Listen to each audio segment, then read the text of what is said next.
Hello, everyone. Thank you for attending OCBC's Spring Ohigan Seminar for 2024. This session will be in English.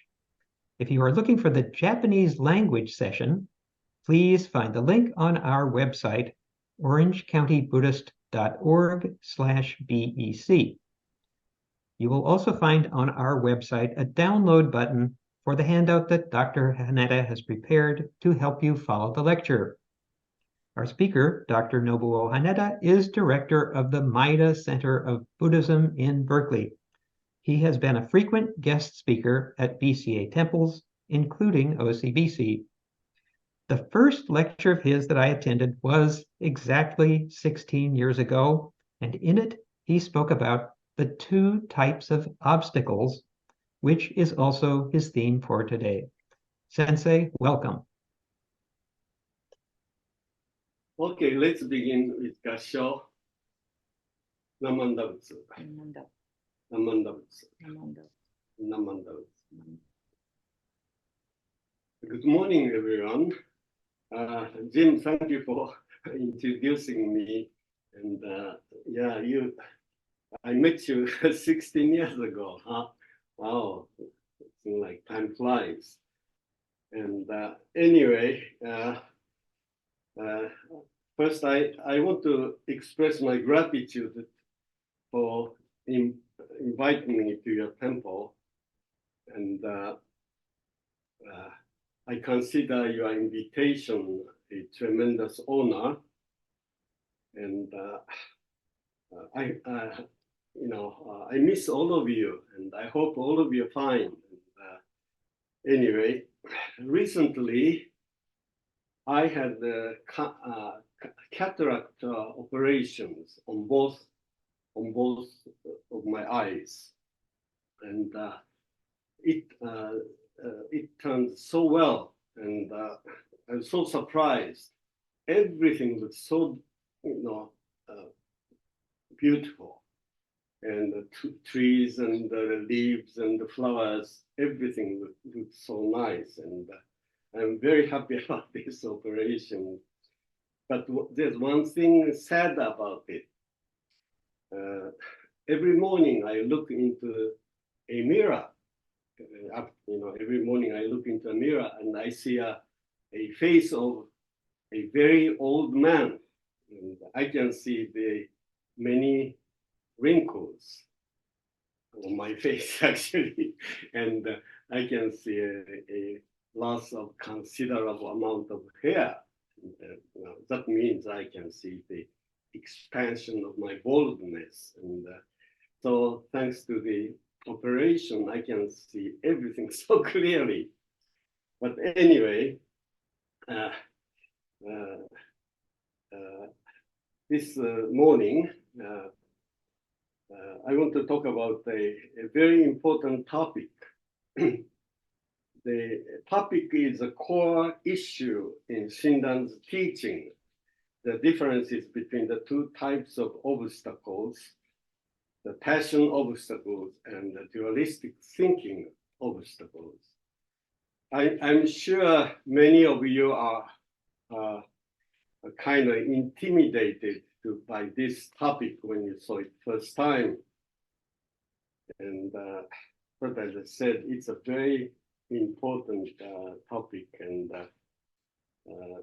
by the end of my lecture, I hope I could successfully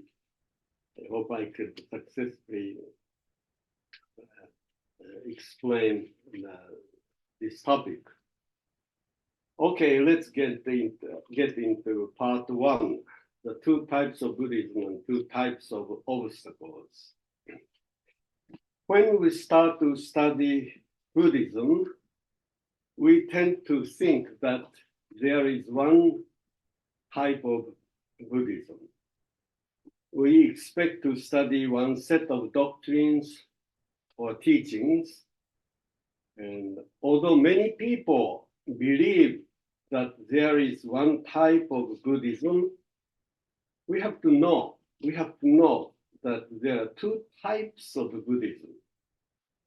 There are dualistic Buddhism and non-dualistic Buddhism. Non-dualistic Buddhism.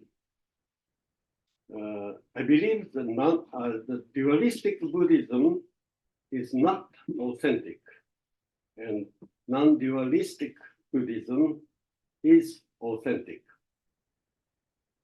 When we study the lives of Mahayana teachers, Mahayana predecessors, we realize all of them experienced a transition from dualistic Buddhism to non-dualistic Buddhism. For example, Nagarjuna and Vasubandhu moved from Hinayana Buddhism to Mahayana Buddhism. And Sino-Japanese Pure Land masters such as Donran, Honen, and Shinran moved from the path of sages to the Pure Land gate. They all moved from dualistic Buddhism to non-dualistic Buddhism. When we start to study Buddhism, we tend to think that there is only one type of passion, only one type of obstacle, or one type of the cause of suffering, and we expect to eliminate it. Although many people believe that there is only one type of obstacle or cause of suffering, we have to know that there are actually two types of obstacles. They are the passion obstacles and the dualistic thinking obstacle. The basic differences between the two types of Buddhism lie in the fact that the two types of Buddhism deal with two different types of obstacles. So in today's lecture, I want to discuss the differences between the two types of Buddhism and the differences between the two types of obstacles. I believe this is the most important issue in Shinran's teaching. Shinran devoted his entire life to clarifying the differences between the two types of Buddhism. Now, in order to talk about the basic differences between two types of Buddhism, dualistic Buddhism and non-dualistic Buddhism, I will first talk about a couple of cars that are running on the highway. These two cars symbolize the two types of Buddhism. I will explain the Buddhist implications of this metaphor later after I present this example, okay? So suppose the car A is going up on the highway. This car consists of two parts, a tractor and a trailer. This car consists of two parts, tractor part and trailer part. Okay, let me draw this.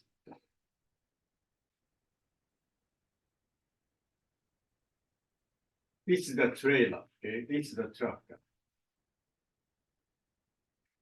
This is the trailer, this is the tractor, okay?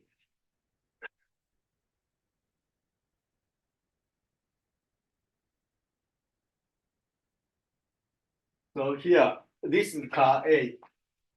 Okay. So as this car runs, its driver discovers many defects in the trailer. Its radio is broken. Its window is has a crack, and its seat has many holes, and floor is covered with dirt. So the driver imagines an ideal car without any defects. So he believes that this car should be this way. Okay, and when this driver goes forward, he attempts to eliminate those effects in the trailer, and he wants to turn this car trailer into ideal one. But as this car keeps going, the driver notices that some drivers are coming from the opposite direction, and they come from opposite direction. They yell at them.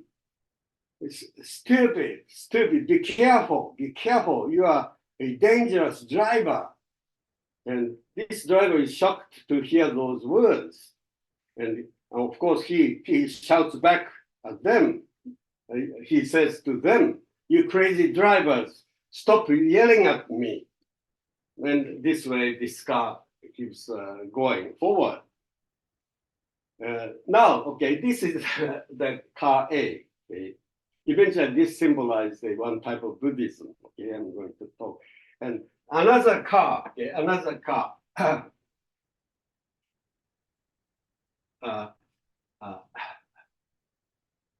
Another car is basically same initially. Okay, initially same.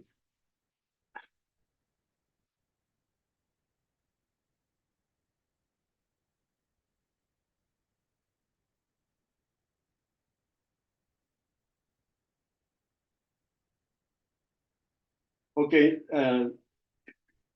this is the car B. This car also consists of two parts. Okay, two parts: tractor part and trailer part. And it's initially no different from the first car. So they're going upward, and its driver also discovers many defects in the car, and he desires to eliminate them and want to change his car into an ideal car.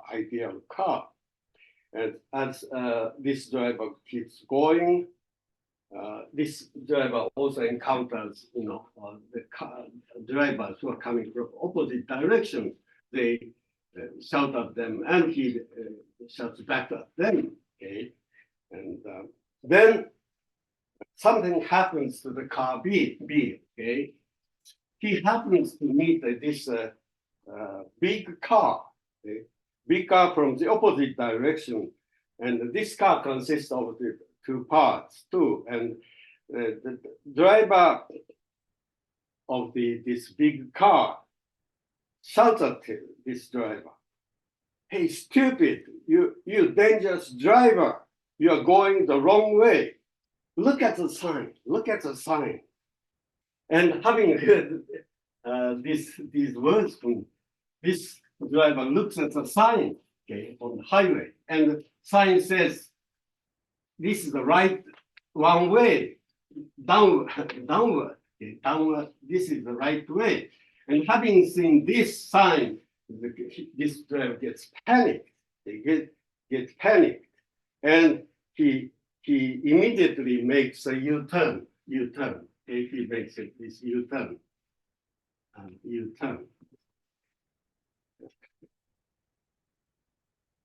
This is a simple example, okay, and I'm kind of proud of this symbolism. Okay, recently I came up with the idea of this trailer and tractor. This kind of example is very handy, and you will see why I say that later. But okay, now I have told you about two cars. Here I want to talk about the two different types of problems that these two cars have. They respectively have two different types of problems. I think you already can see that. Okay, there are different types of problems possessed by two cars. Okay. First car sees a problem in the trailer. The first car sees problem in the trailer, and And the second driver sees a problem in here, problem here. So that's what so the first problem, the problem of the first car. These are obvious, okay? These are obvious. Okay? The first driver discover the problem. You know, these are the various defects in the trailer, such as broken radio and the broken window. Okay? It's in the trailer.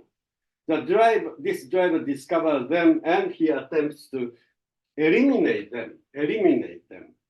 And so the first problem is various defects in the trailer, inside the trailer. Okay, the second problem, that problem in the tractor. Okay.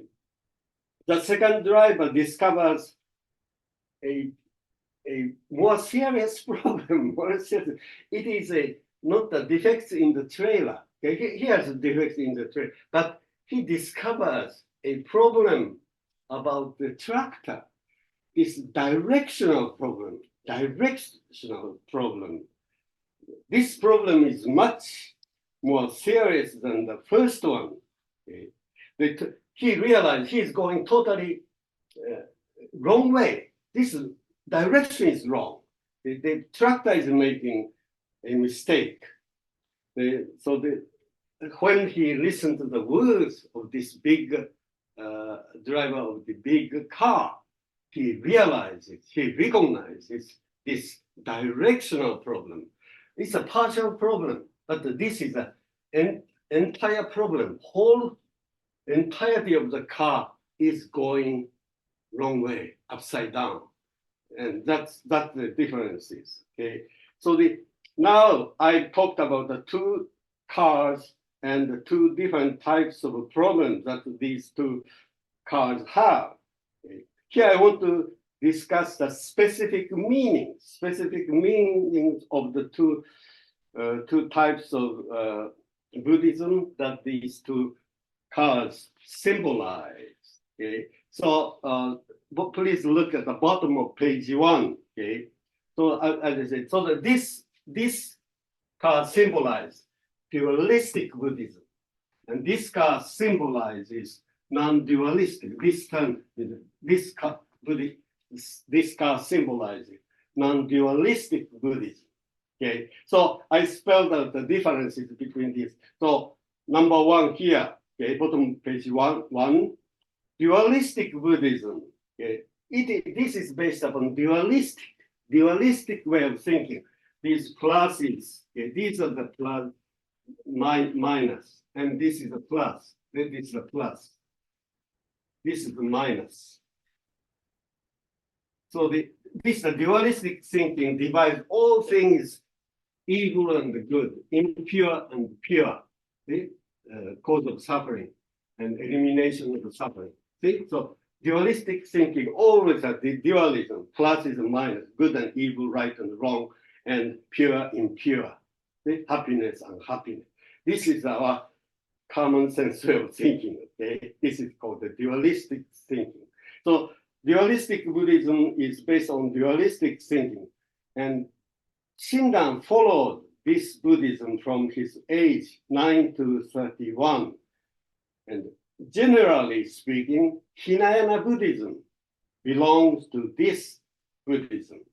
And Shinran called this Buddhism provisional Buddhism, or Buddhism of self-power. Self-power and dualistic thinking are synonyms, okay? Self-power and dualistic thinking are synonyms. Okay? And Zen masters call this Buddhism Hinayana Buddhism.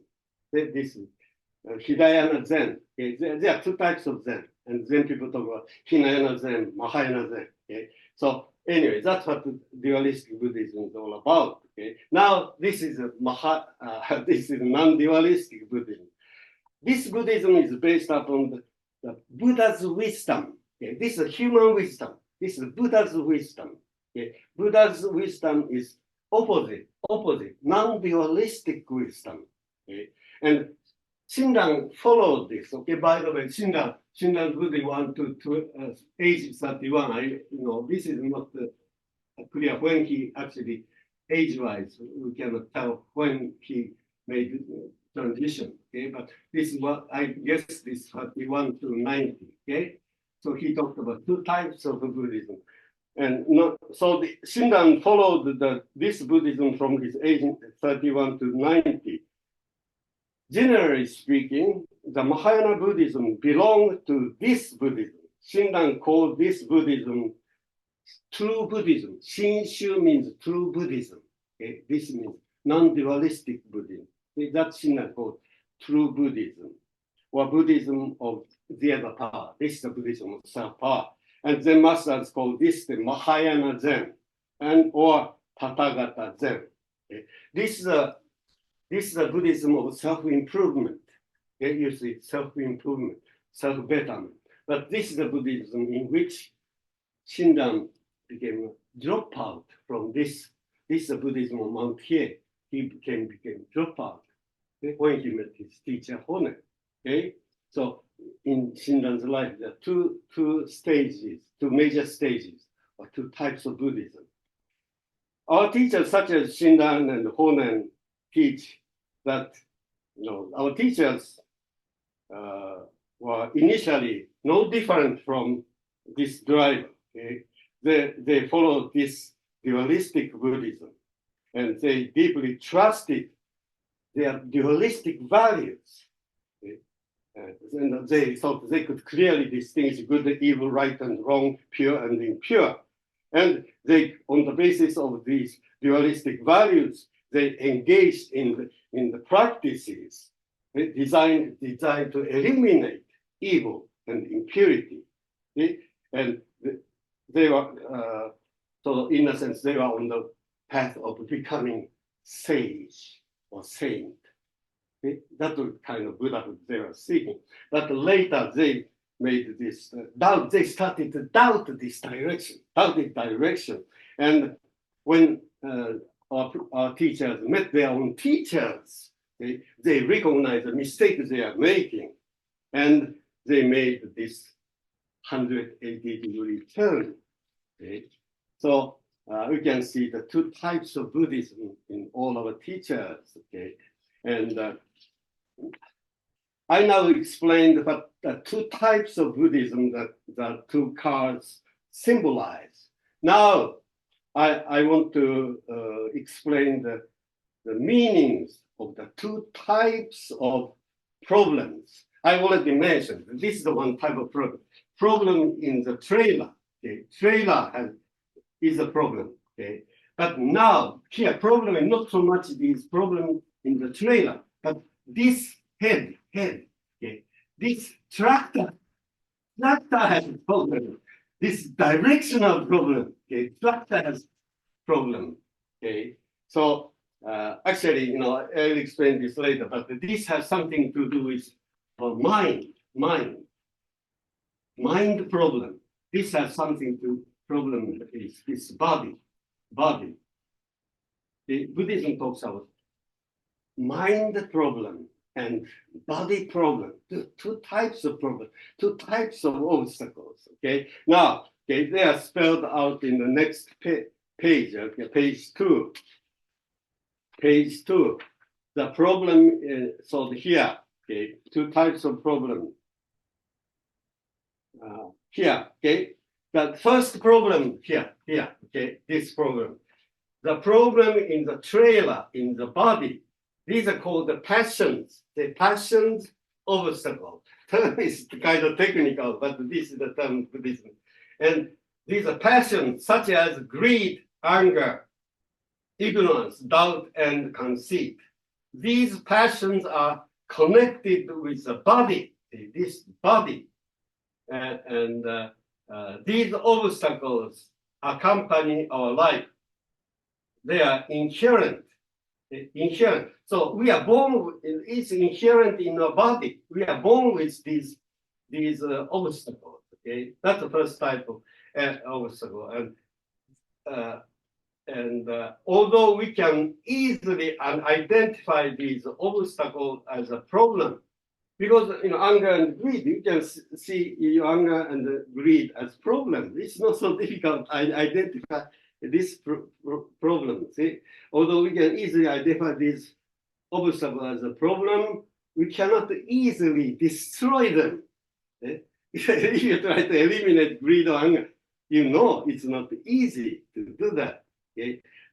So the Buddhism talks about the symbolism of this lotus roots. If you try to cut these lotus roots or celery, okay? The lotus roots or celery has fine fibers. So if you try to cut it, it's very difficult to cut it.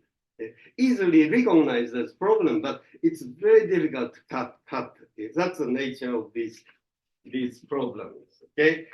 Now this problem, the directional problem, a problem in the tractor. Okay, the problem in the tractor or in the mind.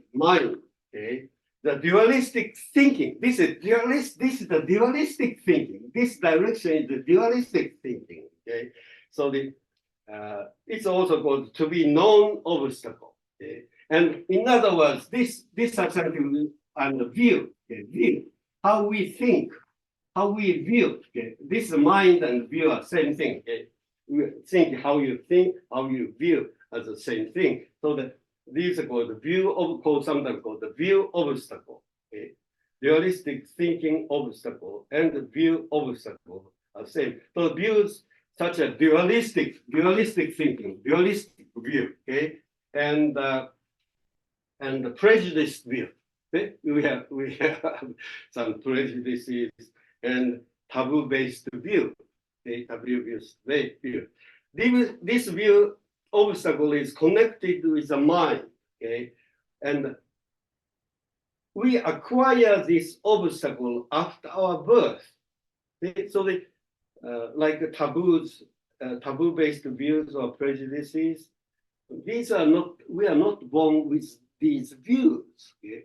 Views are acquired after we are born. So that's a very different. This is inherent in our body, but this is we acquire after we are born. Okay? Prejudices, the views like Hindus don't eat beef, Muslims don't eat pork. Okay, these ideas are not inherent. Okay? You acquire this after you're born. Okay? It's a learned habit or learned view. Okay, so that's the difference. Okay. And although we cannot easily, so this compared with this, it's very difficult. How can we doubt our thinking? See, most of us take our dualistic thinking for granted. See? It's very difficult to doubt its validity. See? It's not easy to see this as a problem. Okay, although we can easily identify this as a problem, but when we identify it as a problem and try to destroy it, it's not so difficult. It's so not difficult. See? And so Buddhism talks about the example of a roof being broken. Roof is hard, but with some amount of power, you can break it. You can easily break it. See? That's they're easily cognized, but very difficult to cut. It is not easily recognized, but it can be cut off easily. See? That's the main difference. Okay. Then, what is the relationship between the two types of Buddhism and these two types of problems? Okay. Then next section. Okay. Middle of page 2. Okay. Middle of page 2. The two types of Buddhism deal with the two different types of obstacles. Okay, so this first, I already explained this in a symbolic way, okay, with a metaphor. Okay, so the first type of Buddhism, dualistic Buddhism, deals with this passion obstacle. Problem in the trailer. So this driver does not consider this direction is problem. So nothing wrong about this trailer, tractor. But problem is, so he wants to change this, eliminate this problem and become this perfect and ideal car. It's like a perfect Buddha. Okay? So let me read, okay? The follower of this Buddhism does not doubt his mind, okay? The upward direction of the trailer, doesn't doubt dualistic thinking. How can you doubt the dualistic thinking using dualistic thinking? It's impossible, okay? So he believes that he's going the right way. And he discovers the problem here in trailer, okay, in the body, passion obstacle. And he believes these are the cause of suffering, and he attempts to eliminate them. And if he succeeds in eliminating them, he will attain this Buddhahood of peace and happiness. Okay, okay. Now this side, okay, different problems. The follower of the this Buddhism, non-dualistic Buddhism, doubts his mind. The upward, he doubts this upward direction. Okay? It's called this is a dualistic thinking obstacle. This person that cannot find this as a problem, okay, this time. But now, thanks to meeting with this teacher, okay, teacher of big driver of big car, being told about this mistake, he can first time identify this as a problem. Okay. And he sees the problem in the tractor. Okay? This dualistic thinking itself is a problem. He believes that his attachment to dualistic thinking is the cause of suffering. Thus, he deals with his main problem here. Is that he has to deal with this as a main problem. How can we have this 180-degree turn? Only by trusting the words of the teacher, only by hearing the words of the teacher. By hearing the words of his teacher, he makes a U-turn. When dualistic thinking is replaced, this head is replaced with this head, okay,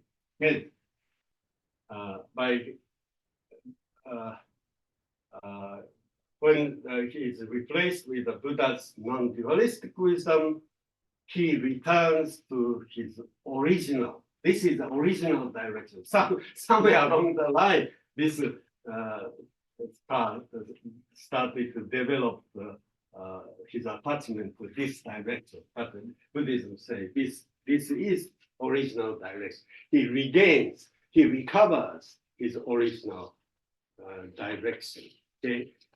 Okay. Now I discussed this. Using this picture. Okay. And I think this symbolism of a tractor and trailer is very useful. Handy. I said, and tractor itself trust this direction, doesn't doubt its direction. Okay, so I came up with this kind of symbolism, or this symbols of tractor and trailer maybe about a month ago. Okay, and I really like this symbolism. That's why I actually it is the first time I'm presenting in a kind of official context. So it's a kind of challenge for me, and this is a very good symbolism, and I like to use this to explain the differences between two types of Buddhism. Okay? And I told you, Shinran devoted his entire life to clarifying the differences between two types of Buddhism. That's why he wrote Kyogyo Shinsho. Okay, so although this is kind of simple picture, I think it conveys the kind of difference between two types of Buddhism. Okay? And now let me get into the part two. Okay, part two.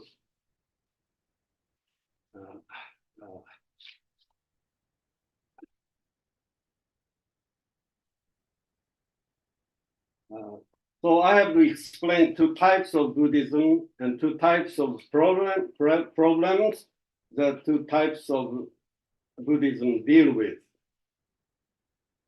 Next, I want to discuss the same issue in a more specific and concrete way. Now, this is a kind of symbolic way of talking about it, but now I like to talk about same issue in a more specific and concrete way.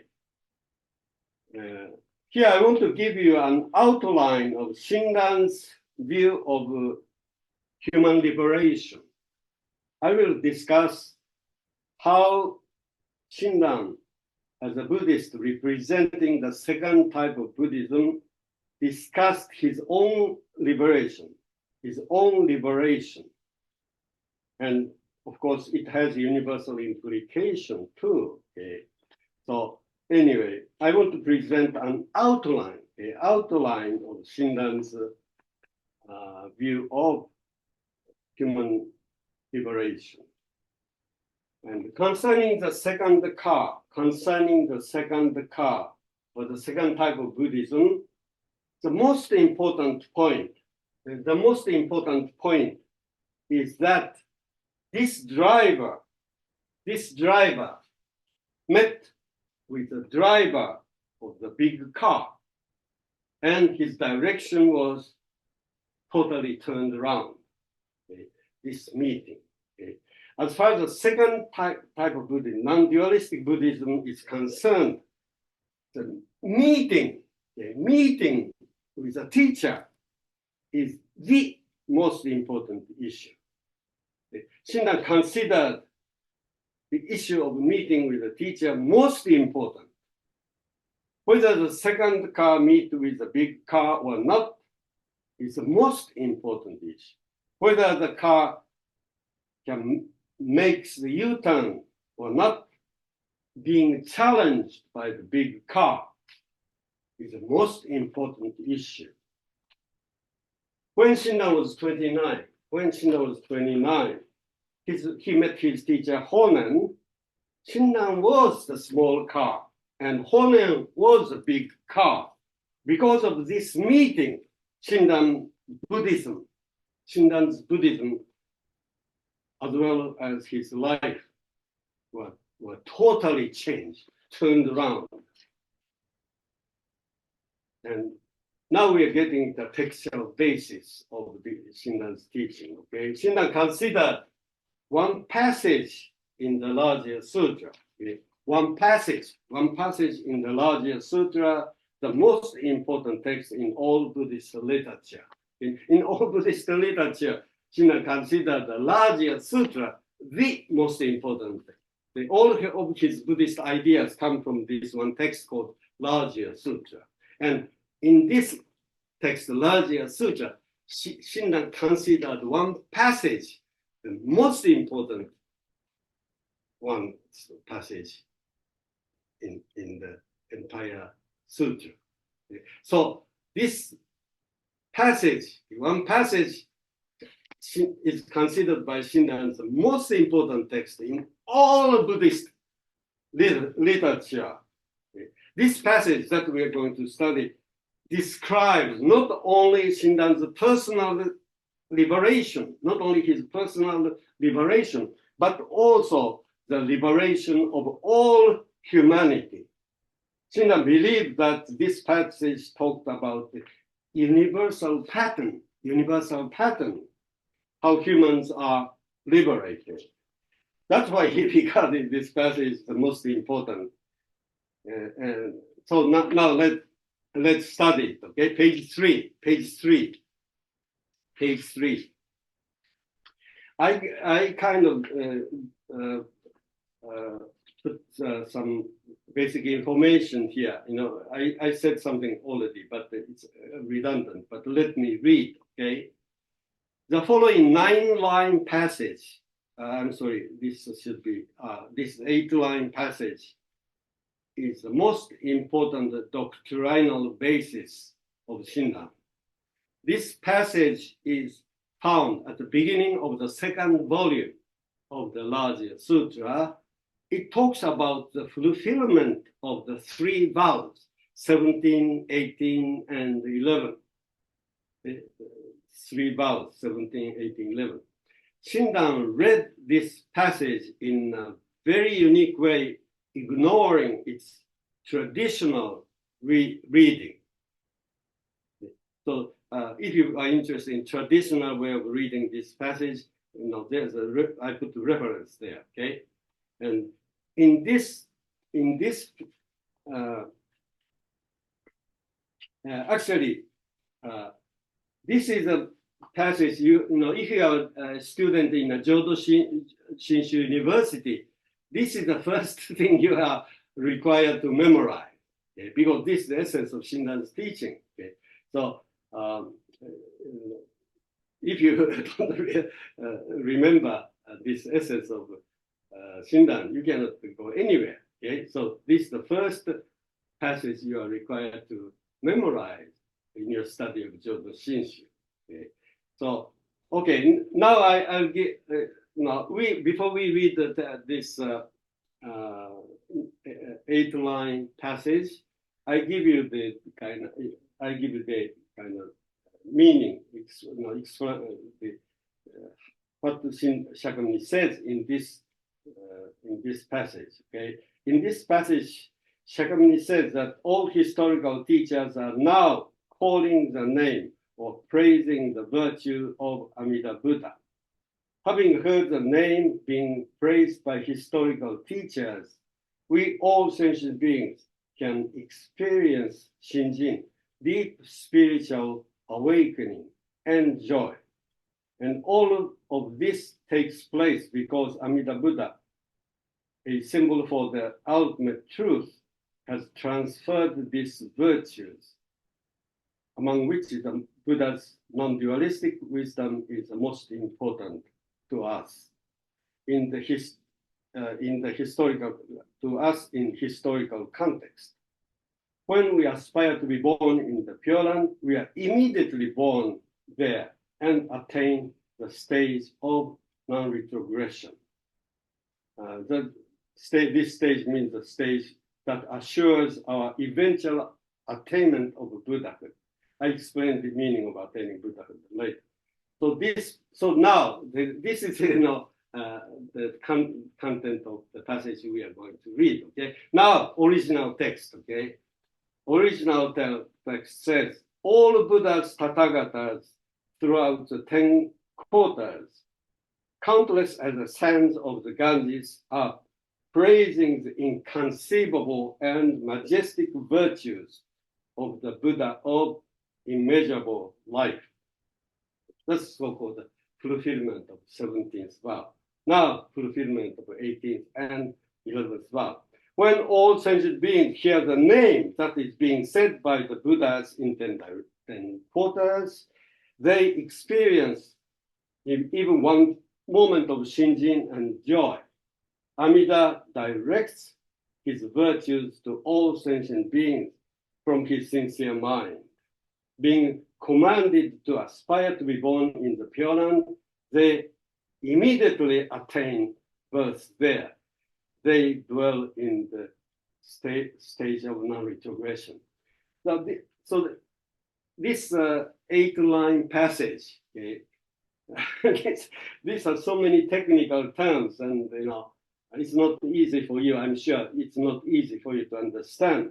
But please remember, okay, all of Shinran's the teachings are contained in these 8 lines. I don't think Shinran talks about anything else. The only thing he tries to convey to us through his teaching was the content of these 8 lines. so important teachings are condensed in this. But these 8 lines, 8 lines just talk about one thing. That is Shinran's meeting with his teacher Hone. This is what these 8 lines talking about. So in that sense, these 8 lines, when Shinran read these 8 lines, he was surprised. Wow, these 8 lines talking about everything I experienced when I met Hone Shoni. This line explains what Hone Shoni is. This passage explains what I experienced. This awakening explains this, and this 8 line passage explains what I have attained. See? This 180-degree turn by meeting a teacher. This 8-line passage talks of nothing else. But his encounter with, and Shinran believed these 8 lines talk about not only his personal awakening experience, but also the universal way how all humanity are going to be liberated. That's why he wrote this writing, Kyogyo Shinsho. Kyogyo Shinsho. Everything of Kyogyo Shinsho is in this context.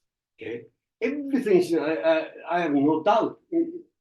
I may sound kind of very simplistic, but I have no doubt. The more I study, the more I realize that Shinran's teaching is very simple, very simple. Shinran is explaining what happened to him when he met his teacher. This small car met the big car, and he heard the voice coming from this, and he made this radical turn, 180-degree turn. That's all.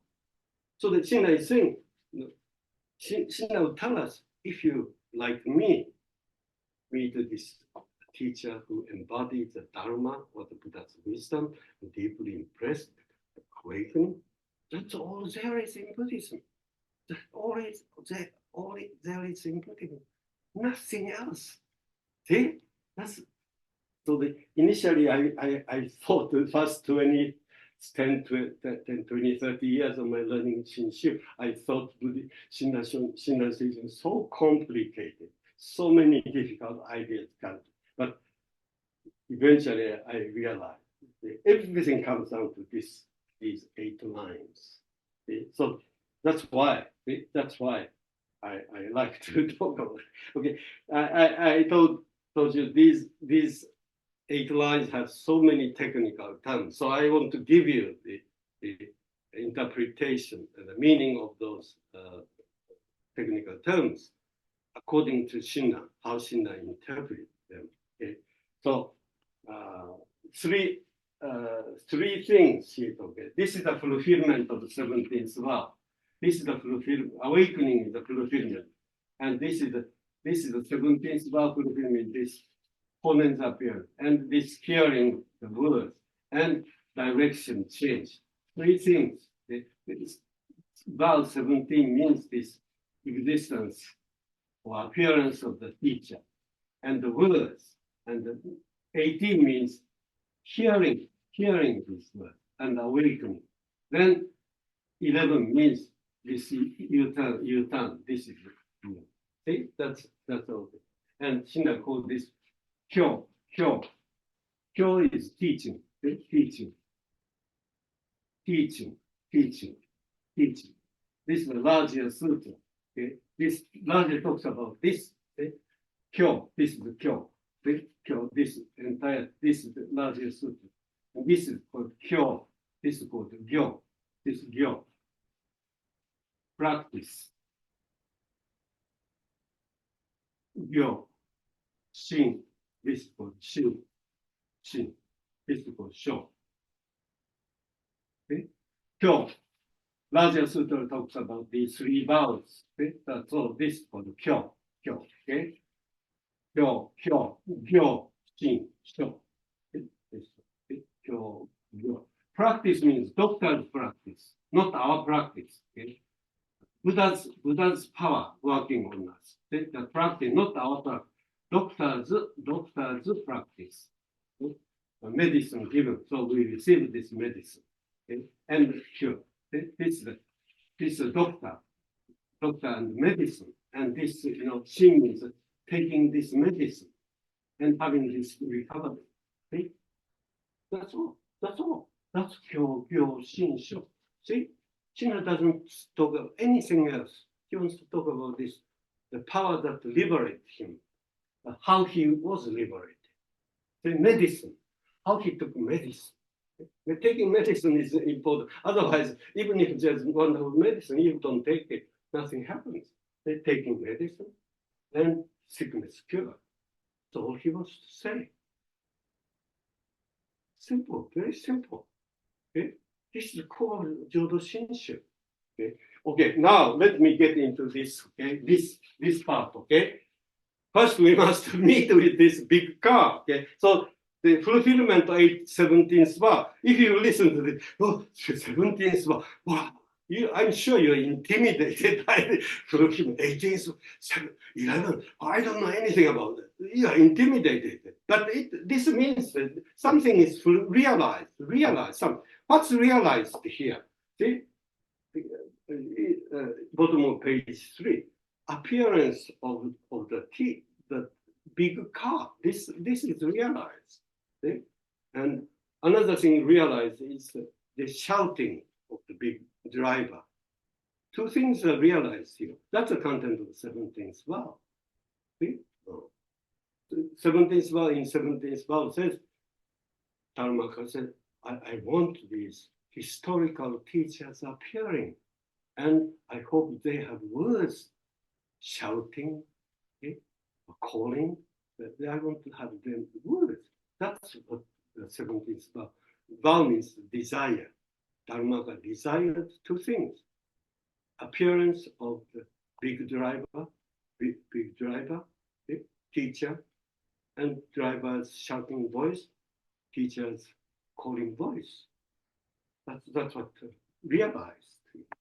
Okay, so the 17th word is a technical word, and I'm sure you are intimidated. But this simply means fulfillment of 17th vow simply means the car being met the big car appeared before the small car, and the driver of the big car had the words shouting, calling. That's all. See, that's what the text says. Okay, I recite, we put this part of the original text here.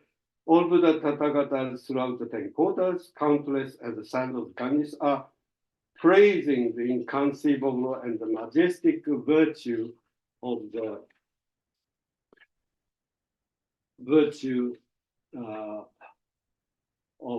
Buddha of the immeasurable life. Amida directs his virtues, the name to all senses from his sincere mind. Okay, so now let me explain, here. Okay, so the first one, all Tathagatas throughout the 10 quarters.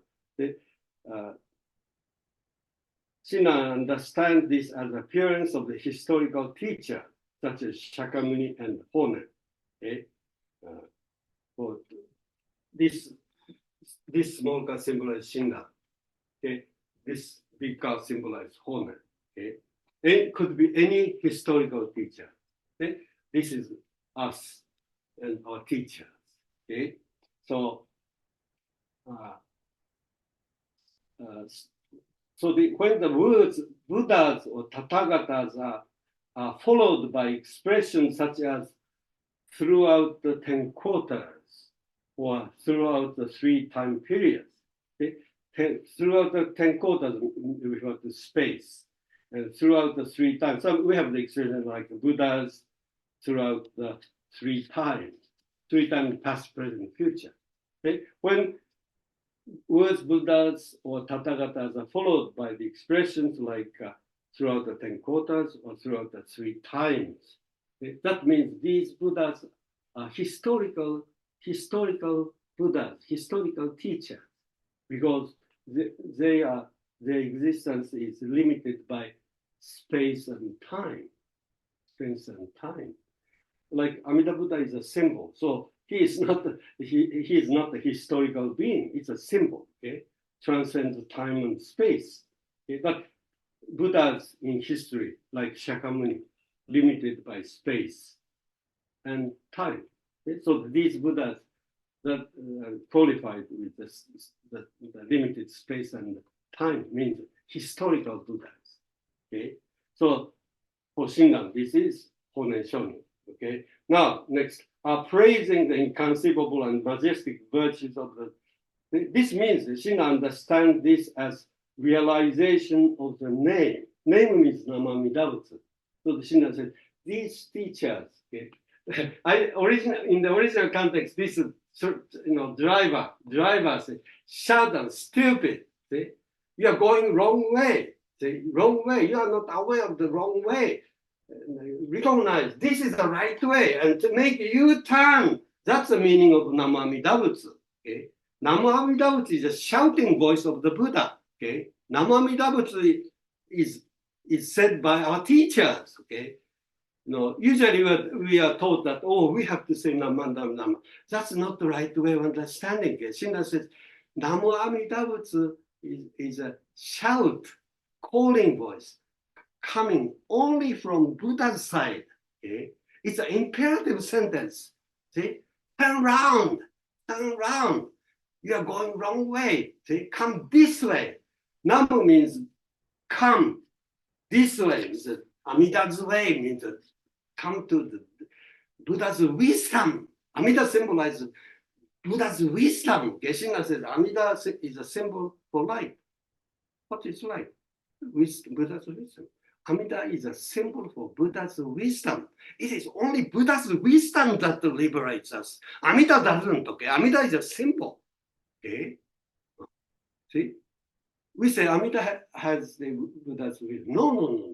Amida is not savior. It's a symbol for limited wisdom, light, okay? Limited Buddha's wisdom.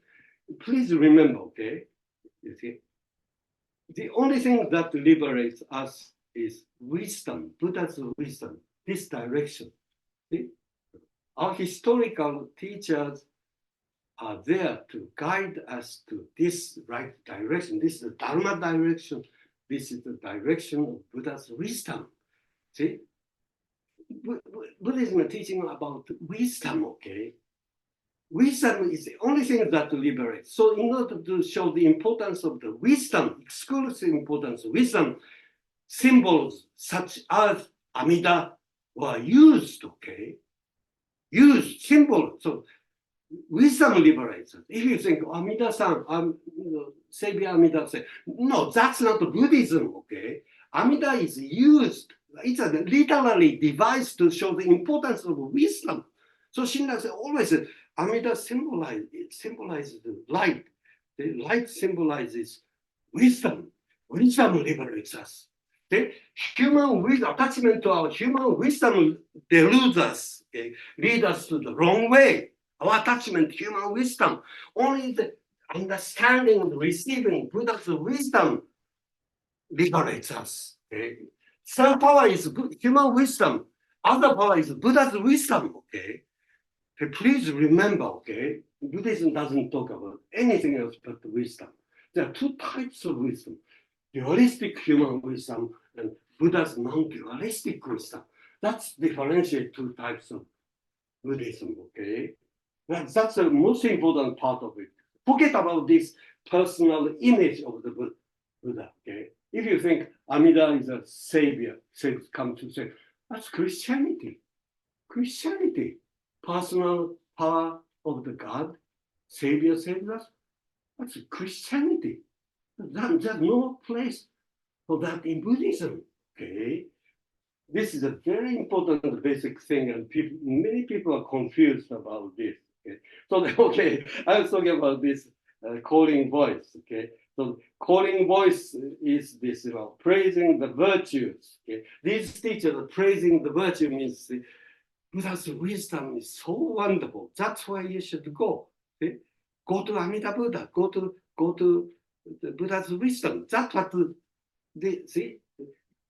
don't go that way. Come to this direction. That come to this direction of the Buddha's wisdom. That's what Namu Ami Dabut means. Namu means come to. Namu means, see, take refuge. Come to. See, to what? Amida. Amida is Buddha's wisdom. Okay? See, that's a shout, command. It's the imperative sentence. Okay? Only said by the Buddhas. See, Namandabutsu is something said only by, it's a command, order. See, imperative sentence coming from this. That's what Namamidabutsu means. This, see. Then what's left for us to do? What's the only thing necessary for us? Hear it, and understand the command, the imperative sentence. That's the only thing necessary for us. Hear and understand it. That's what this is. 18th law is all about. Okay. Okay, now talking about this side, okay? This is the medicine. Medicine is there already, being prepared. But if you don't take it, medicine is not a medicine, it's just chemical. Okay? So we have to take it. Take the medicine. We have to hear the words and understand it. That's the only thing necessary for us. Okay, so fulfillment of it as well. Okay, this is the two things. Okay, here. Okay, this. Okay, two things. Okay? This 18th. Okay, this 17th. 教行信書. Okay, 教行信書. So these two are the most important thing. Okay, 17 and 18. This is called Menbutsu. Menbutsu, okay? Menbutsu, calling voices, Menbutsu, coming from Buddha. Okay?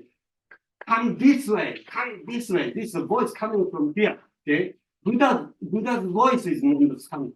And only thing necessary is hearing, hear and understand. See?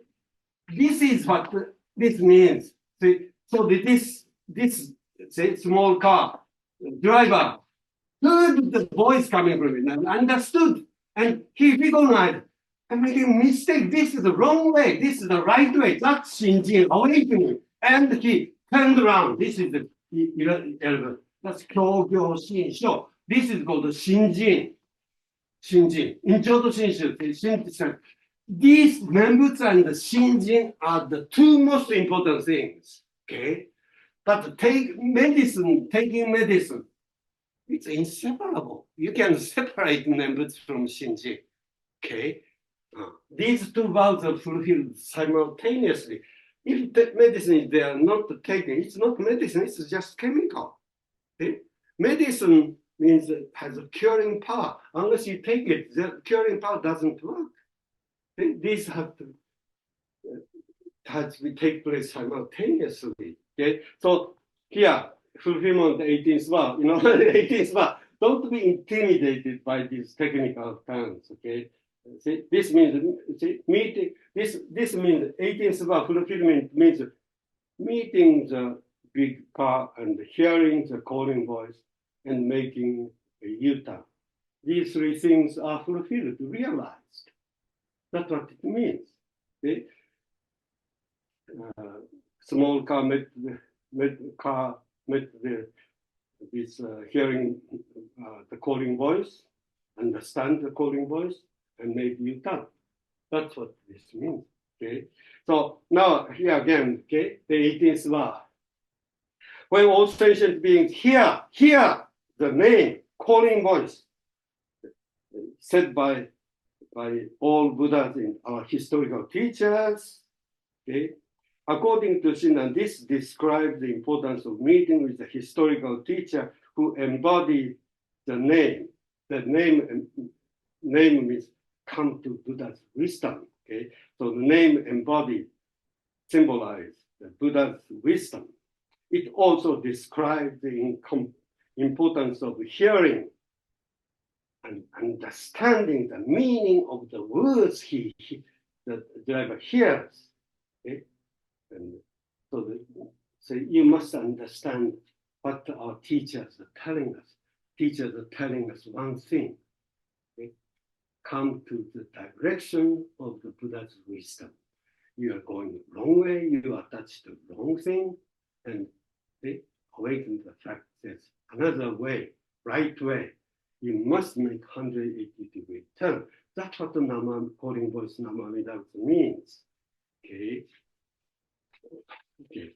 So here Shinran says that awakening experience never takes place without meeting a teacher. It is only through meeting him and hearing his words that the awakening takes place. This power, supportive power, okay? Supportive power. So the Shinran says here, okay, at the beginning of the Shin volume, he says, genuine difficulty is realizing the true and real Shinyo. Shinyo and Shinjin are the same thing. Shinran says, no, it's very difficult to realize this Shinjin. Why? Because this realization, Shinjin, takes place through the Buddha's, Tathagata's supportive power. Okay? When Shinran uses the word Tathagata, this often means historical teacher. Okay? It takes place through our teacher's supportive power, because it comes about wholly through the power of great compassion and all-embracing wisdom. Okay? So the Shinran is saying, no, if you try to awaken Shinjin by yourself, that's impossible. That's impossible. Okay? You have to meet with a teacher and hear his words. Okay? The power of the words, okay, is the power that enables you to make this turn. Okay? This is very important part of it. Okay? And the next one, they experience even one thought moment of Shinjin and joy. This means that Shinjin takes place in a moment, and it is accompanied by joy. So this sutra passage says that one moment of the Shinjin. Okay? Shinjin takes place in a moment. Okay? In a moment. The Shinjin experience means birth of the Buddha's non-dualistic wisdom in us. Okay?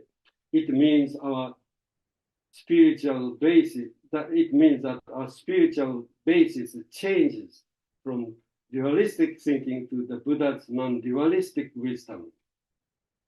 Initial tractor that is going upward is replaced by a new tractor that is going downward. Okay, so this is very important. Okay, this is very important. This is kind of messy. Okay, so here. Okay. So this going right, then come this way, okay, come this way. Okay, so this initially this see tractor going this way. Okay, then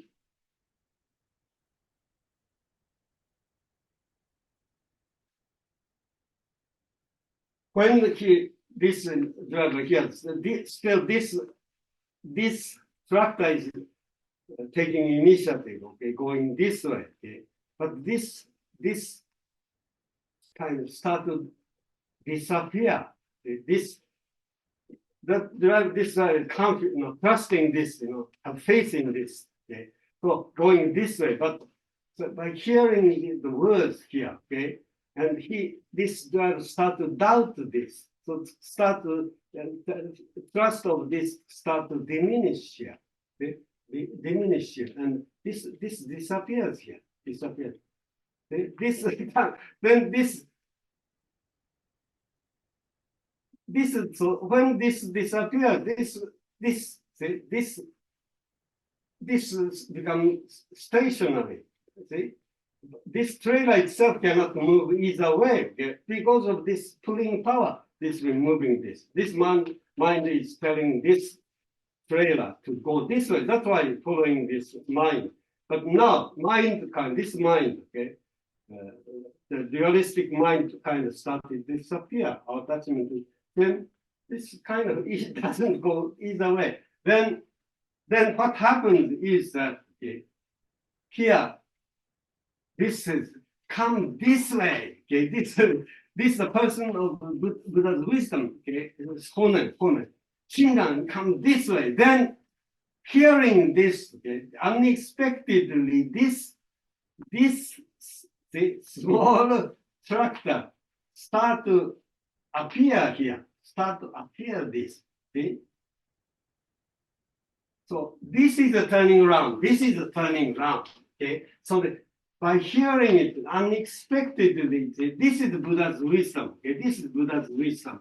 Buddha's wisdom. Okay, and this is Shinjin. This is awakening. Okay, this is a new tractor appearing, and this starts to grow here like this. Okay, so this is Shinjin. Shinran says Buddha's wisdom. This is Buddha's mind. This is Shinjin is not our mind. This is our mind. Our mind, our dualistic mind disappears. Then non-dualistic mind of the Buddha start to appear, and they start to pull this way. Okay, this is what Shinran talks about. See, so this is Shinjin experience. See, so the B, okay, B. Having been challenged by the calling voice of the driver of the big car, we awaken Shinjin, the Buddha's wisdom, the wisdom that we never thought we could have. Shinjin is the original self. Okay, this is our original self that we had when we are small children. So birth of the Shinjin, regaining. Birth of Shinjin means regaining our original self that we have forgotten for a long time. When we are kids, okay, we are our body and mind are one. Okay? There's no dualistic mind. Okay? So we didn't have any difficult kind of all kind of frustrations. Our sufferings started to exist. This mental anguish start to exist because of this our attachment, dualistic thing. So in a sense, we have to regain this original way we are living when we are kids, in a sense. Okay, this body and mind is totally one. It's the duality here, body mind split here, and this is a master, and this is a kind of servant here. But here, body and mind, they become one. Okay, this is a transition. Okay, so C. Okay, Shinjin awakening takes place in the moment. Okay, this text says having heard this one phrase being said by our teacher, we awaken this one thought moment of Shinjin, one moment of Shinjin. Okay? So in the moment, we recognize the mistake of having been attached to dualistic thinking and make a U-turn in the new direction. This instantaneous attainment is different from the attainment that dualistic Buddhism teaches, which we attainment which we reach through our gradual practice of self-improvement. So if you try to attain this Buddhahood, you have to eliminate these passions, this passion obstacle, through many types of practices. You engage in all kinds of practices to eliminate this. It takes a long time. If you try to eliminate your greed, anger, or things like that, that passion obstacle, that's what Shinran was trying to do. It took, legend tells us he spent 20 years in eliminating his blind passions. But he came to the conclusion he couldn't eliminate even one of them. Okay, so it's a gradual process, gradual way to attain Buddha.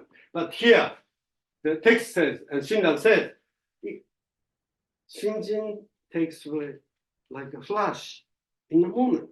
It's instantaneous. Shinran says this is the birth of the new self, death of the old self. See, takes place, doesn't take long time. It's a matter of hearing one phrase and understanding it, understanding your mistake, understanding the right direction. That's the only thing you can be totally liberated by. See, Shinran said, hearing alone. Jodo Shinshu teachers tell us, all of them teach us, Jodo Shinshu emphasize only one thing: hearing, hearing. Nothing else is, no other practice is. Hearing alone is important. See? That's what this section says. Okay? So, okay, now this, so as I said, the Nembutsu and Shinjin, okay, this awakening and Nembutsu and the medicine, taking medicine, this is the only thing necessary, two things. Okay? Then this is a natural outcome. Okay, that's the fulfillment of the 11th vow. Okay, here I mentioned this 11th vow means fulfillment of the 11th vow means we regain our original direction. We go back to the original suchness or original naturalness. Okay, this is a natural way. It's an original way. Okay? This is the Dharma. Okay? And we become one with the Dharma. Okay? So the fulfillment of the 11th vow means we regain our original self. Okay? So anyway, having taken the medicine, okay, you are assured of complete recovery. Okay? Recovery. So 11th vow talks about the beginning of recovery and completion of recovery. Okay? The beginning is called the birth in the Pure Land. Okay? Completion is fulfillment of Buddhahood. So two things, 11th vow talks about the true beginning. Okay? It's Shinjin, birth in Pure Land, that's the beginning. Okay? And completion, when we die, we become Buddhas. We finish everything. Our life is completed. Our life is fulfilled. That's what the 11th vow talks about. Complete recovery.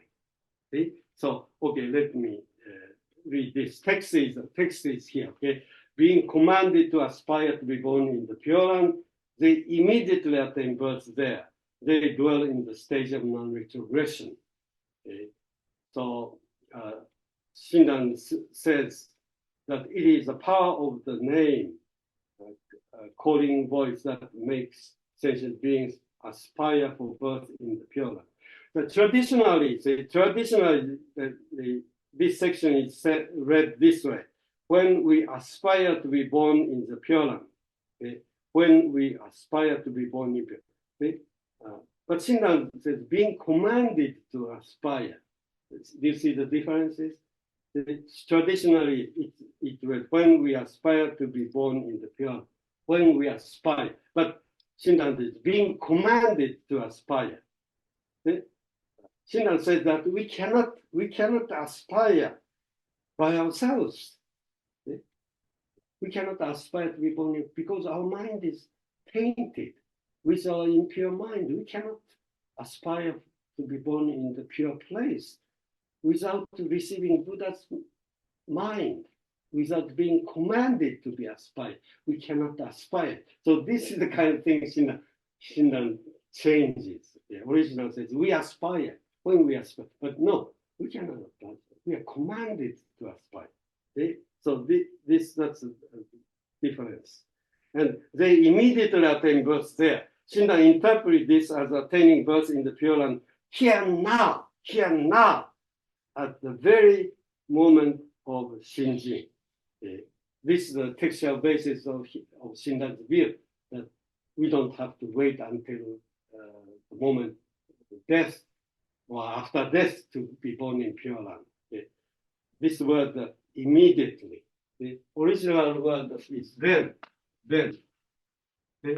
This word is used, original word is used there. They then attain birth there. But Shinran interprets this then immediately. But traditional people, traditional Pure Land people understood this after death, after physical death. See? So that's a different view of birth in Pure Land. Shinran understood this then, immediately. When you have Shinjin moment, this moment you are born, this is born into the world of, this is Buddha's wisdom. If Buddha's wisdom start to appear, then you are already born in the world of Buddha's wisdom. The Pure Land is the Buddha's world of Buddha's wisdom. Pure Land again, okay, don't think there's like some kind of geographical place. Okay, Pure Land is another symbol. Okay, symbol for the world of Buddha's wisdom. Okay? When you have this Shinjin awakening, then you are already born into the world of Buddha. Birth in Pure Land. So Shinjin and birth in Pure Land are synonymous. Okay? So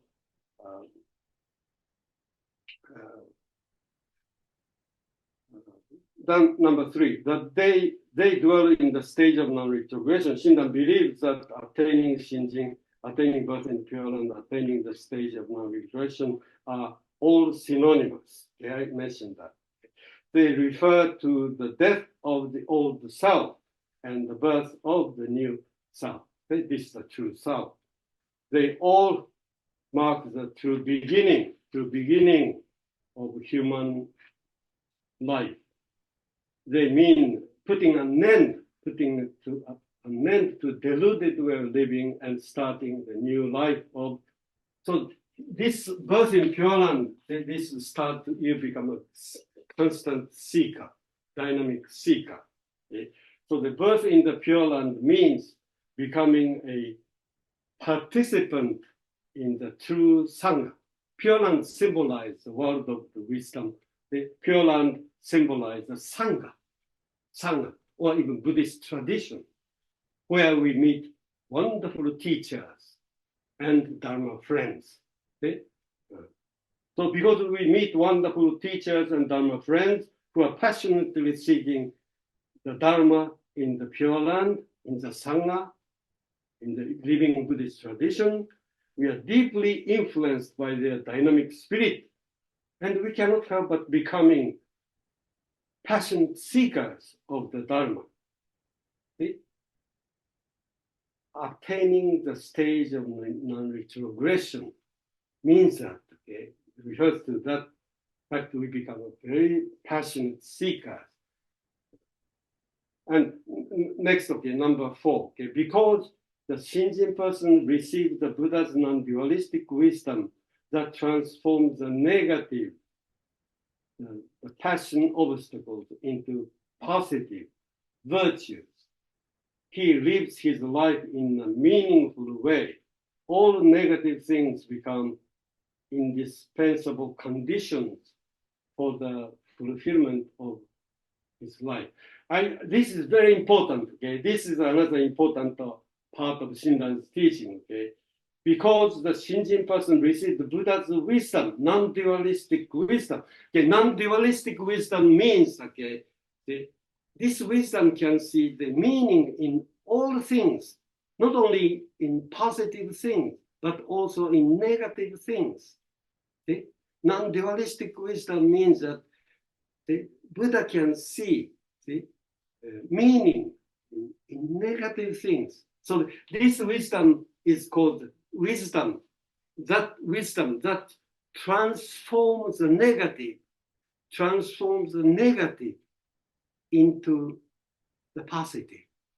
Again, the Buddha's wisdom, non-dualistic wisdom, means wisdom that transforms negative, minus, into the positive, plus. See? Because we receive this wisdom, we can fulfill our lives. Everything in our lives becomes meaningful. Everything, including all kinds of disaster, accidents, divorces and fights, all kinds of things. Everything becomes necessary conditions for the fulfillment of our lives. Only the Buddha's wisdom, non-dualistic, that transforms the minus into plus, can fulfill our lives. Okay? This is a very important part of it. So here, okay, here, this, if I magnify this, okay, here, now this wisdom, okay, wisdom start to develop here, okay, this is the Buddha's wisdom, okay.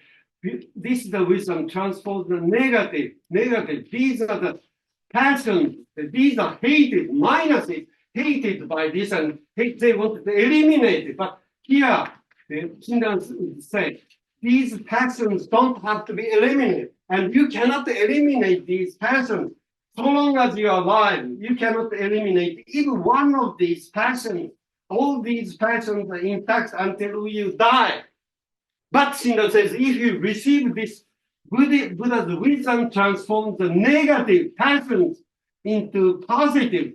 All these passions start to have positive meanings. Passions, such as greed, anger, and we have all kinds of thoughts coming, but they turn into virtues. All minuses, okay, turn into pluses. Okay? This is what this wisdom does. Okay, so this is very important. Okay, and here, okay, Shinran's view that the passion's obstacle will never disappear until the moment of our death. Okay, Shinran says that, okay, we don't read this, but Shinran says, not even one of the passions, like such as anger, greed, hate, and envy, these passions don't disappear at all, okay? But next, Shinran's view that although the passion obstacle do not disappear until the moment of our death, the Buddha's non-dualistic wisdom transforms the passion obstacles. You see, these crosses circled by this. The circle means something meaningful. These passions don't disappear, but all these minuses start to have these positive meanings. Okay, so Shinran, she has some passages that talk about this transformation. Okay. Okay, Shinran's view that the name, Namamidautsu, okay, the Buddha's wisdom, transformed all passions into virtues. In the preface of Kyogyo Shinsho, the very beginning of the Kyogyo Shinsho, he says, the auspicious name embodying the perfectly fulfilled supreme virtues is true wisdom. He says, Namamidautsu is wisdom that transforms our evil into virtue. And he also said, his verses says, okay, next verses, okay. Through the benefit of unhindered light, if you encounter the teacher who embodied this, if you receive this Buddha's wisdom that transforms the negative into positive, okay, through the benefit of the unhindered light, we realize Shinjin. We receive Shinjin, okay, of vast and majestic virtues, and eyes of our blind passions necessarily melts, immediately becoming water of enlightenment. He says, okay, passions are the basis of enlightenment. Passions turn into enlightenment. If you eliminate passions, there's no enlightenment. If you eliminate passion, no enlightenment. Passions are the basis of enlightenment. Passions transforms into enlightenment. Okay? Shinran is saying here, if you eliminate the passions, no enlightenment. See? That's what the Mahayana Buddhism says. That's what Shinran said. Okay. Again, through the benefit of unkindled light, we realize Shinjin of vast majestic, and eyes of our blind passion necessarily melts, immediately becoming water of enlightenment. Obstruction, obstruction of karmic evil, evil turning into virtue. It is like the relationship of ice and water. Ice and water. Okay? Ice symbolizes passion. Water symbolizes enlightenment. The more the ice, the more the water, the more the obstructions, the more the virtues. See? Don't be afraid of the passion. With this wisdom, all the passions turn into virtues, enlightenment. The more the passion, more enlightenment, more virtuous. See, if you eliminate passion, no enlightenment, no virtues. If you eliminate water, if you eliminate ice, no water. More the ice, the more the water, the more the obstruction, more passion, more enlightenment, more virtue. See? If you really understand this, you understand Jodo Shinshu. This is Jodo Shinshu. This is Mahayana Buddhism. This is so different from this Buddhism. See? The problem is not here. This is here. I have to eliminate this passion. Then I become wonderful. Aren't we thinking of this kind of Buddhism as the authentic Buddhism? Aren't we? Many of us. That's not Jodo Shinshu. That's Hinayana. That's Shinran called the provisional Buddhism. Because all of us start from this Buddhism. But Shinran wants to tell us that we have to realize the mistake we're making here. They're not here. You don't have to worry about this. The only thing you have to worry about is having this replaced with this thinking mind, arrogant mind, self-attached mind. Okay? We are attached to our thinking, our view. This is the mistake we make. We are not aware of it. But by meeting a teacher, listening, we realize the greatest problem we have is our thinking itself, dualistic thinking. Our pride that I know what is good and evil. See? I know what is religious, not religious. I'm a religious person. He is not a religious. This mentality, arrogance, okay? This arrogance of the mind is a basic problem. Body doesn't have any problem.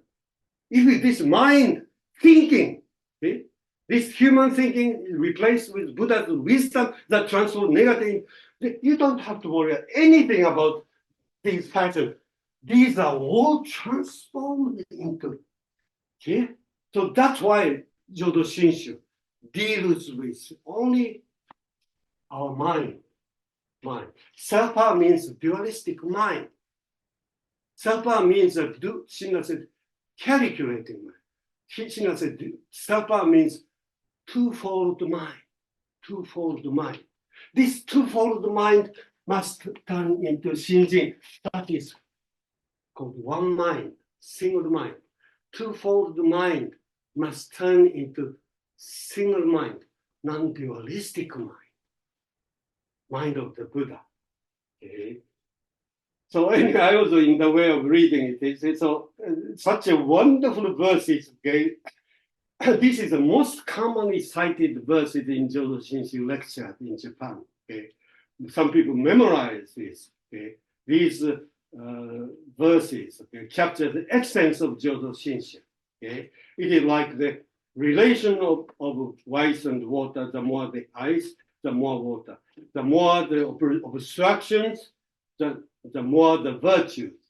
The ocean of inconceivable names, Buddha's non-dualism, does not hold unchanged the corpse of the 5 grave offenses and surrender of the Dharma.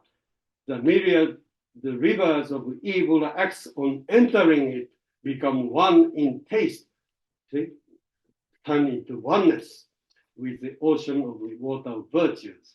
Rivers of blind passions on entering the ocean, the great compassionate aspiration of unhindered light feeling that encodes, becoming one in taste with the sea of wisdom.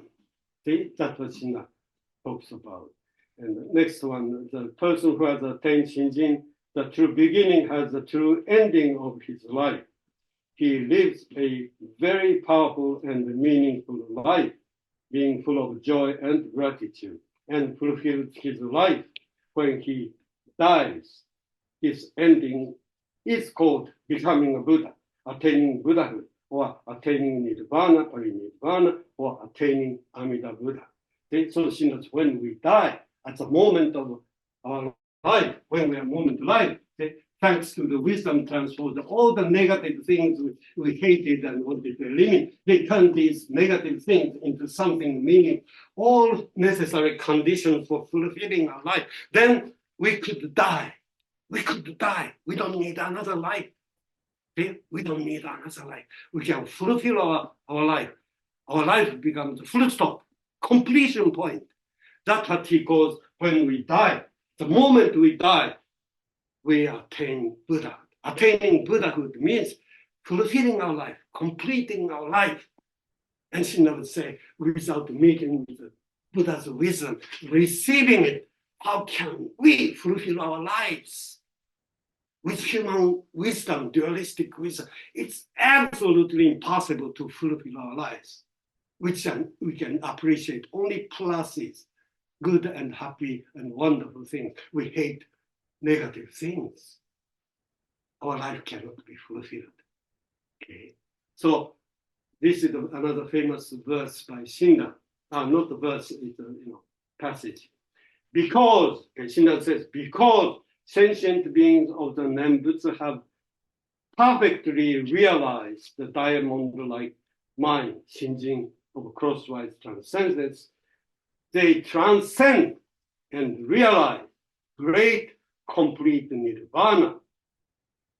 Nirvana and the Buddhahood is the same thing. They transcend and realize great complete nirvana on the eve of the moment of death. Okay? The last moment of life, we attain nirvana or Buddha. That means we fulfill our lives. We don't need any more another life. No need of birth impurement after death. No need of another life after death. We've completed the most important business we have to take care in this life. We met our teacher. We heard the words of wisdom. With the Buddha's wisdom, with the Buddha's wisdom alone, we fulfill our lives. We can die. We can die. Our life is full stop. Nothing remains. This is what Shinran teaches. Okay. And that's I wanted to discuss today. Okay, so I'm a little over time as usual, but just say a few words about the conclusion here. Okay, and Shin Buddhism. Okay, in a nutshell. Okay, Shin Buddhism means a teaching about the transition. Okay, so what Shin Buddhism means is the transition from this Buddhism to this Buddhism. Okay, so this Buddhism, okay, from the small world of dualistic thing. So we are creating this small world. Okay, we are originally in this wide space. Okay, vast world, but we are creating this fist, and we are living in this tiny world. This is the world of dualistic thinking. And we think this is a great world, okay? And try to seek happiness in this small world. It's a feast we are creating. We don't realize there's a vast world outside of it. See, this is a world like feast. That's why the teachers outside, the teachers who are living outside the world, vast world, called Pure Land or Buddha's wisdom world. They are challenging us, come out of this tiny cocoon. See, this is the world. We are creating all kinds of dualistic values, and we are defining our happiness on the basis of dualistic. Plus is a good, minus is no good. See, we are so much attached, such a small attached world. We are attached to these fixed values. See? But the teachers are liberated. They are living such an open space here. That's this open space is called the world outside this. See? So the teachers' calling voices come out of it. Come out of this wrong direction. See? There's a wonderful world outside of it. But we just believe in this world alone. See? So teachers are trying to call us. See? Shinran met Honen. Honen is the one who made Shinran to come out of this cocoon. Okay, so that's what Jodo Shinshu is all about. And another thing I wanted to emphasize is that Shinran's exclusive emphasis is on the importance of turning from the dualistic mind, upward to this tractor going upward. This is a dualistic mind, human mind. Okay? This mind, this tractor has been replaced with this tractor. So Shinran's teaching, Jodo Shinshu, focus is on one thing, mind. What kind of mind we are relying on? See? That's the only issue. Shinran does not deal with passion at all. He doesn't deal with passion obstacles at all. Mahayana Buddhism doesn't deal with passion obstacle at all. Only how we are thinking, how our mind is working. See? That's the only thing. See? This is an arrogant mind. See? We are overestimating the meaning of the dualistic thinking. Dualistic thinking is nothing wrong, okay? But we are overestimating it. We are over attached to it. That's a problem. And creating this world, small world on the basis of it. See, attachment. This tractor, see, has to be replaced with this. See, so all of Shinran's teaching, all of Shinran's key concepts have something to do with the mind. See, exclusive Shinjin means, Shinjin literally means entrusting mind. Mind. He says, entrusting mind. Shinjin is one mind, single mind. Okay? And diamond-like mind. And mind of aspiration, threefold mind. So Shinran's teaching is exclusive on focus on this mind. What kind of mind we are trusting. Okay? So it is only through hearing the teaching of the Buddha, our teachers, okay, can we discover the mistake of being attached to the human mind, dualistic mind. And we are liberated into the world of the Buddha's mind, world of one mind, single mind. Okay, this is so. When you study Jodo Shinshu, I hope you remember. Okay, Shinran is talking only one. So this transformation doesn't take long time. It's not a matter of gradual practices. Here, you have to cultivate the virtues, bias. You have to eliminate your passions. See, that's not the kind of Buddhism Shinran is talking about. Okay, it's if you really listen to even one sentence, Namu Amida Butsu. Okay, truck driver says, "Stupid, you're going wrong way. Okay? Come this way. Come this way." That, but Namu Amida Butsu. Take refuge in Buddha's wisdom. Namu Amida Butsu. If you really understand this one phrase, that's all you need. It doesn't take a long time to have your life turned around.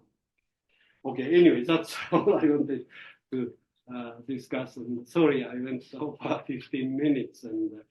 But as I said at the outset of my talk, I hope I succeeded in telling you the importance of this issue. Okay? Shinran, Shakyamuni, or all our predecessors talk about two types of Buddhism. They moved from one type of Buddhism to another type of Buddhism. The crucial issue is the two types of obstacles. To which obstacle do we pay attention? Which obstacle do we deal with? This is a very important issue. Okay? So in the future study of your future study of Jodo Shinshu, I hope you have focus on these issues. Okay, thank you very much for this invitation. One man doubts.